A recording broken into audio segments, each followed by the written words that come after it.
Hey, I'm Jules and I've just completed a 10-day Vipassana, which is a 10-day silent retreat. Why did I do it? I wanted to challenge myself both from a mental side of things, like what is my mind doing and can my body sit still for that amount of time. I also wanted to increase my meditation practice because I felt like I hadn't really learned how to do that properly, even though I've been doing it for 18 months. And then at the end, to meet like-minded people because I'm travelling around New Zealand at the moment. So I did it in Auckland, just about 40 minutes outside of the city in this beautiful place. It was very green, very quiet. When I got picked up by these two guys who were also going there, it was super funny because they just looked at me and they were like deer in headlights. You're doing a silent retreat? Had a bandana on, I had like my Air Max on, and I was just really probably didn't look the stereotype person who would do a silent retreat. But they were super cool guys, and we sort of, headed up to this place, and we picked up another guy on the way who was also there on it, an English guy who had done it before, so it was kind of interesting to see his perspective from it, giving us all the tips of kind of, what you do, and how crazy it is to, when you first do it. And all the way up there, I was thinking, my mum is like such a warrior, and I'm thinking, I've just got in a car with three guys that I don't know, and I'm heading to the middle of nowhere with probably no service to let people, to go and be silent. And in my head, I had like the British headlines, like, British hippie girl goes to silent retreat and is silenced forever, in my head. And they were absolutely adorable. I was like, again, my mind was just going off on one, thinking it was sort of funny to think that way. So you get there and at points you're like, don't I talk, And there's obviously some admin stuff that they have to do. They have to give you, your room allocation. They also, you also get rid of your valuables, so your phone, laptops, all that kind of stuff, because you don't want to have any distractions, and there's no service up there anyway. So, I luckily was able to use the Wi-Fi to, text home to say, hey, I'm here and I'm good. I'll speak to you in 10 days. But there's these rules that they make you sign and read as you do it. And sort of, the first rule is like no killing. I did take a moment because I was like, does that include mosquitoes, and then it's like no stealing, no sexual activity, no talking, and no intoxicants. And so I thought, that's fine. It's 10 days, I can absolutely commit to that.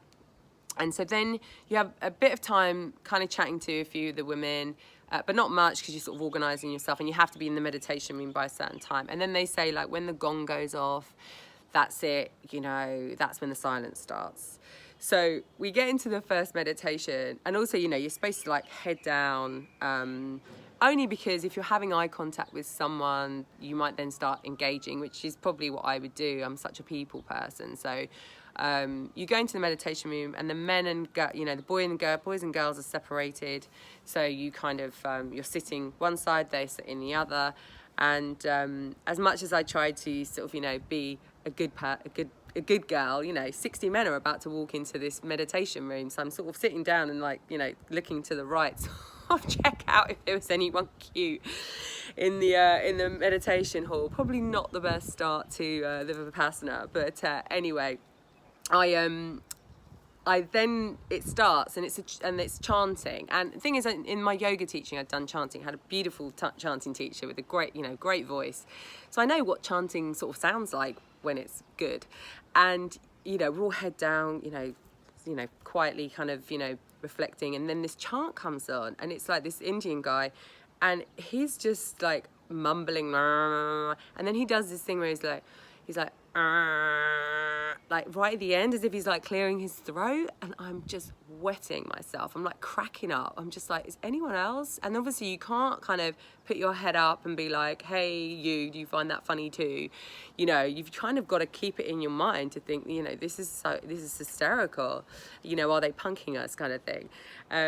So obviously my character, the funny one, turns up, and she's looking for like, what's fun in this this moment of distraction. So I'm not trying, I'm not meditating. I'm trying to find out what's funny, and that's kind of what you start to realise. And then I realised that I kind of was one of these that I go a bit gung-ho initially. You know, if there's stuff to do, I kind of want to follow it all. And there's a lot of meditation there. So you're sitting still for, 2 hours or an hour and a half, and then a break and then go again. And I'm just not used to being still. I mean, I'm never still. Even when I'm talking, I'm sort of moving. So that for me, that first day of stillness was so painful for my body. By the end of the day, I was sort of like lying down and just been, trying to recover from that. And then you're battling with your mind that's kind of going, hey, this stuff is a little bit boring. Let's get back to, what's entertaining your mind. And sort of by day 2, a guy that I, fancied a while ago, he sort of turns up in my imagination. Of course he would. It wouldn't be someone that I'd actually, dated or anything. So he turns up and he's like, hey, and I'm like, hey, and it's really sort of vivid, it's like a Netflix series going on. And so he's like, hey, do you want to travel around the South Islands with me? And I'm thinking, hey, that's great. I mean, yeah, I want to travel. So yeah, let's do that. And so then this series starts going on, and it's an absolute distraction because, it's got everything I want in it. It's like traveling, amazing scenes, a cute guy, everything that you kind of want. So then he's sort of in my mind then, and then I'm trying to focus on my breathing, get back to my sort of camper van Netflix series.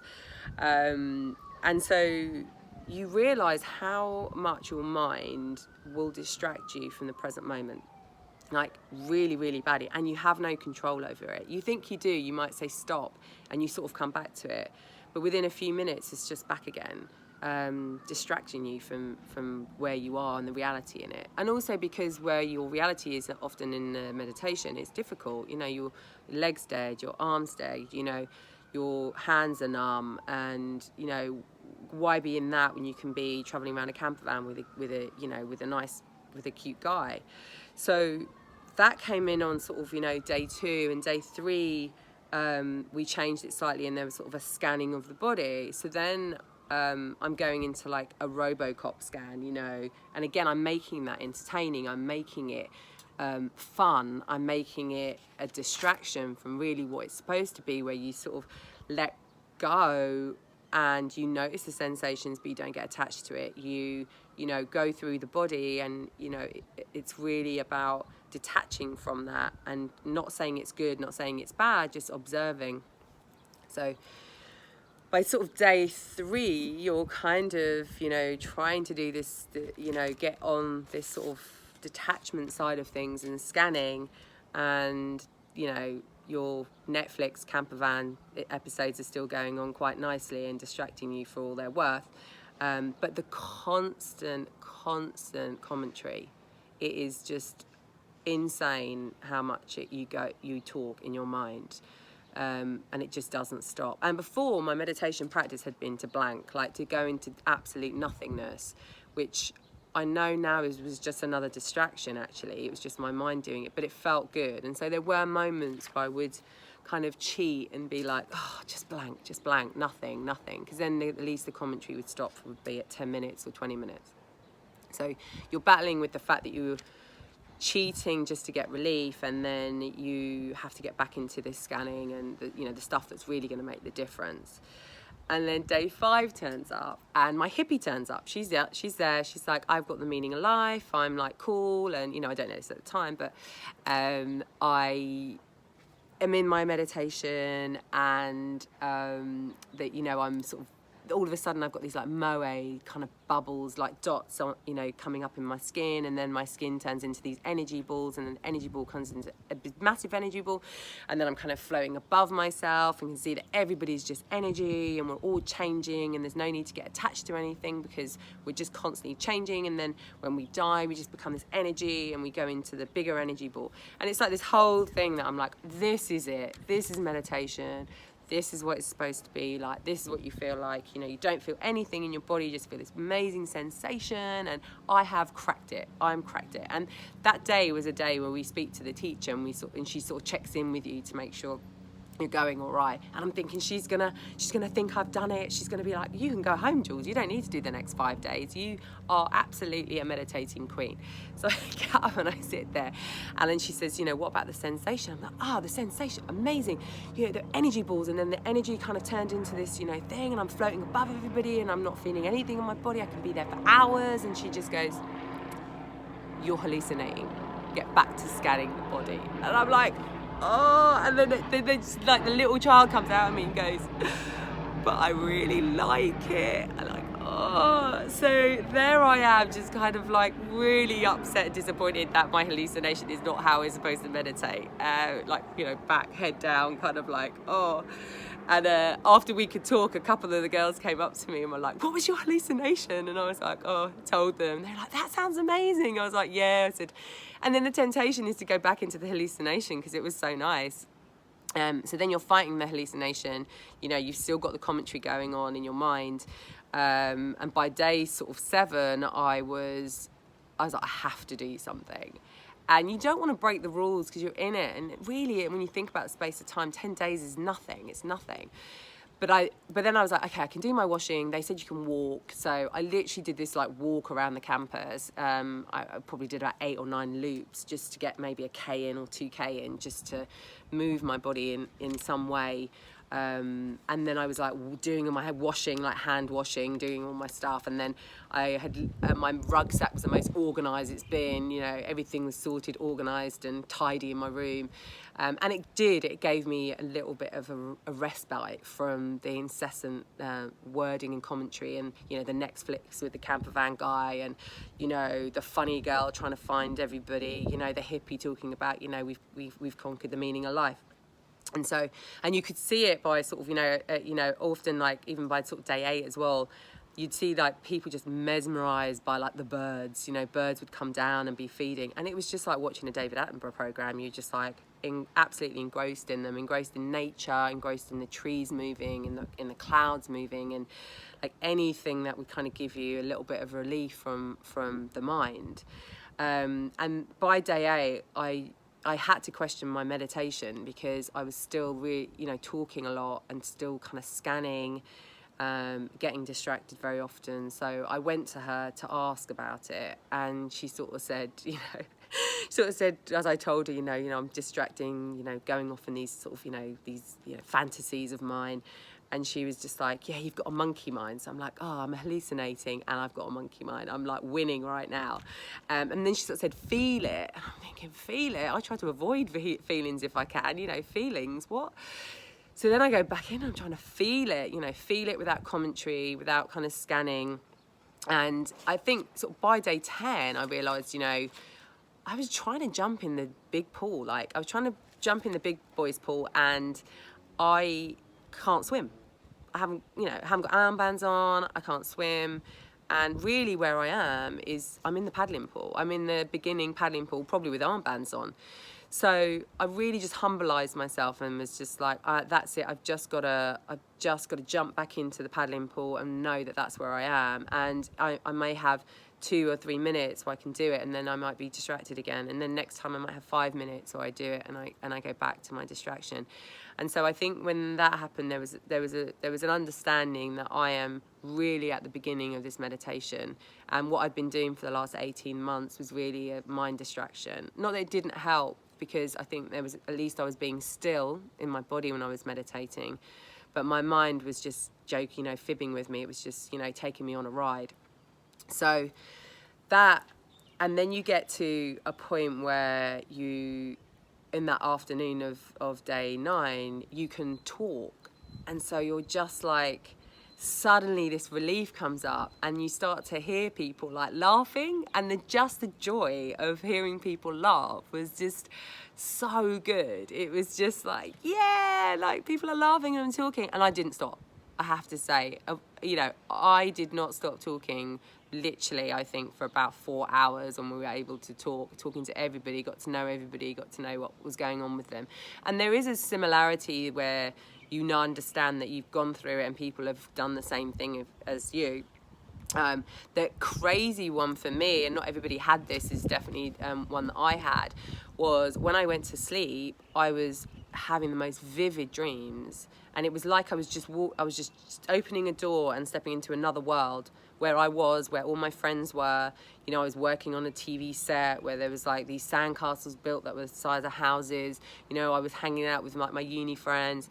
Everything was like, it was another world, like another world. And so at that point you realize you're not really getting any kind of rest, but yet you don't feel tired. You just are just kind of constantly sort of up because of the vivid dreams, you know.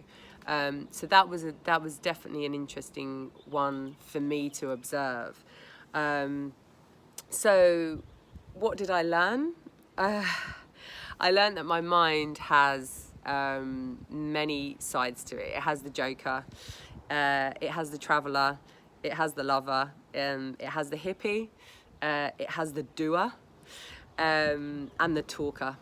I mean, all of those are in there, but I have actually no control over it. And I think that's where my biggest learning was, that now I know how to get that back. It's not going to be easy. It's not going to be something that's going to happen overnight, but I need to get control of it because they're just having a party in my head. And it's nice that they're all really nice kind of characters. So it doesn't cause me to have any real grief in my real life, but it's also not real. You know, it's not, I should be able to have control over it, and I should be deciding what I do want to be thinking and not thinking. And then the second one was expectations, and that came up with the camper van guy, actually. So I realised that I had this absolute, you know, Netflix kind of, you know, series going on in my head, which was absolutely beautiful. And I really hope the South Islands is as beautiful as they were in my imagination, and I think they probably are. But, you know, let's say a miracle happens, this guy messages me and says, hey, I hear you want to go around the South Islands in a camper van, I'm up for it. Now, right now, I'd go, wow, you know, before I would have been, wow, my fantasy's going to come true, right? Now, this fantasy, it didn't have any mosquito bites. It didn't have any sunburn going on. The weather was perfect, you know. They'd had no issue with me not knowing my right and left and getting us lost. No awkward bumping heads, like nothing. I mean, even in this, I had like 6-pack abs and a tan. So, you know, we're talking about La La Land here, absolutely. And I'd be up here and this poor guy would be like, hey, you know, she's quite cute. Looks like she wants to go around the South Island. So, in a camper van.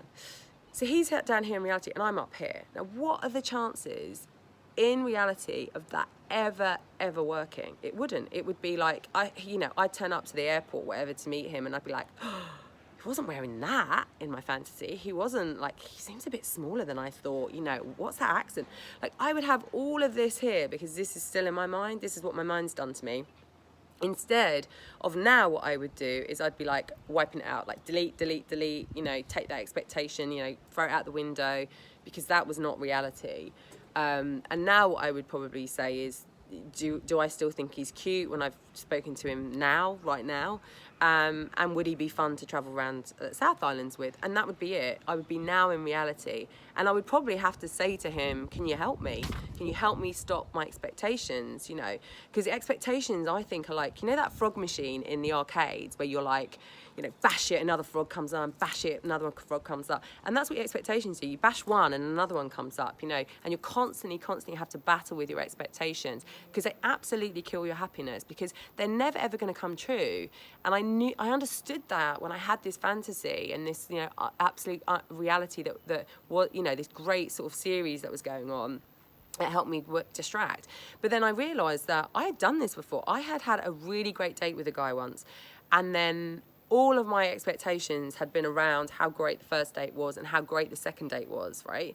So I was here having this, and then I met him, and it wasn't like that at all. It was absolutely dull. It was, you know, he'd not maybe had a good day at work, and, you know, and so I was here, he was here, and then it just didn't work. Of course it didn't work, because I had this expectation that was never going to be met, because I wasn't in the real world. So that was a great learning for me to say, keep it in the real world, Jules. Always ask that question, what is real?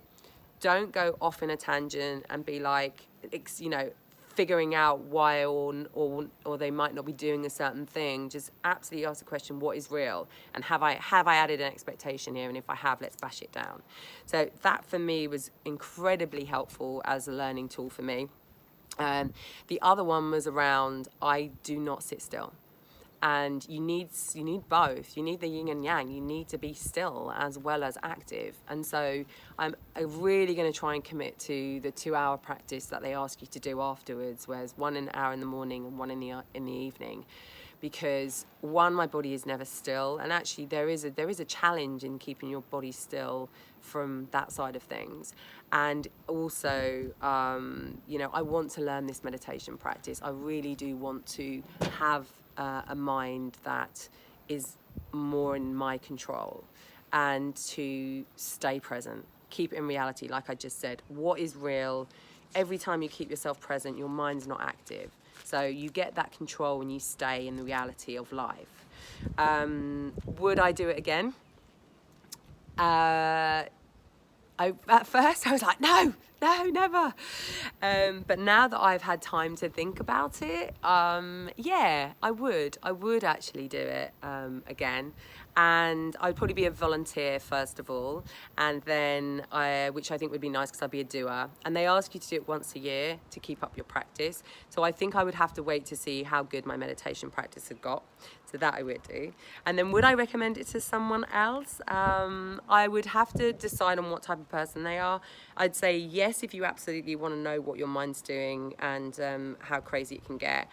Yes if you want to be still and figure out if you can be still. And if you want an absolute challenge that you've never had before, then go for it. Absolutely go for it.